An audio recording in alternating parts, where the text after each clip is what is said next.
ಆತ್ಮೀಯ ಬಂಧುಗಳೇ, ನಮ್ಮ ಒಂದು ಕರ್ನಾಟಕ ವಿಶ್ವಮಾನವ ಸೇವಾ ಟ್ರಸ್ಟ್ ಹಿರಿಯರ ಪುಣ್ಯಧಾಮಕ್ಕೆ ಶಂಕರ್ ಸರ್ ಅವರ ಒಂದು ಸ್ನೇಹಿತರ ತಂಡ ರಾಘವೇಂದ್ರ ಅವರ ಪುಣ್ಯಸ್ಮರಣೆಯ ಅಂಗವಾಗಿ ಈ ದಿನ ವಿಶೇಷವಾಗಿ ಹಲವಾರು ಬಗೆಯ ಒಂದು ಅನ್ನದಾಸೋಹನ ಏರ್ಪಡಿಸಿ ಜೊತೆಗೆ ದಿನಸಿ ಪದಾರ್ಥಗಳನ್ನ ನಮ್ಮ ಒಂದು ಹಿರಿಯರ ಹಸಿವನ್ನು ನೀಗಿಸಲಿಕ್ಕೆ ತಂದು ಕೊಟ್ಟಿದ್ದಾರೆ. ಆ ಒಂದು ಟೀಮ್ಗೆ ಹೃತ್ಪೂರ್ವಕವಾದ ಧನ್ಯವಾದಗಳು.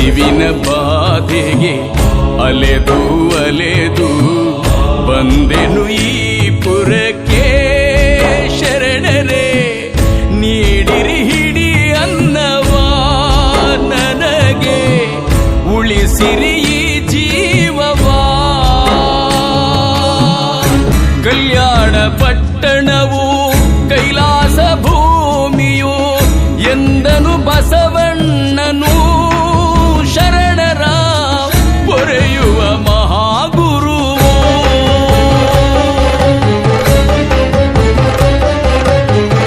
ತುತ್ತನು ಕಾಣದೆ ಬತ್ತಿದ ದೇಹವು ಎಲ್ಲಿದೆ ಮಹಾಮನೆಯೂ, ಅಯ್ಯೋ ಕಾಣದು ಈ ಕಂಗಳು. ತಾಯಿಗಳೇ ಒಡಲಿನ ನೋವು ನಿಮಗೂ ಕೇಳದೆ, ನನ್ನೀ ಕೂಗು ನಿಮಗೂ ಕೇಳದೆ, ಕರುಣೆ ಬಾರದೆ. ಹಸಿವಿನ ಬಾಧೆಗೆ ಅಲೆದು ಬಂದೆನು ಈ ಪುರಕ್ಕೆ ಶರಣರೇ, ನೀಡಿರಿ ಹಿಡಿ.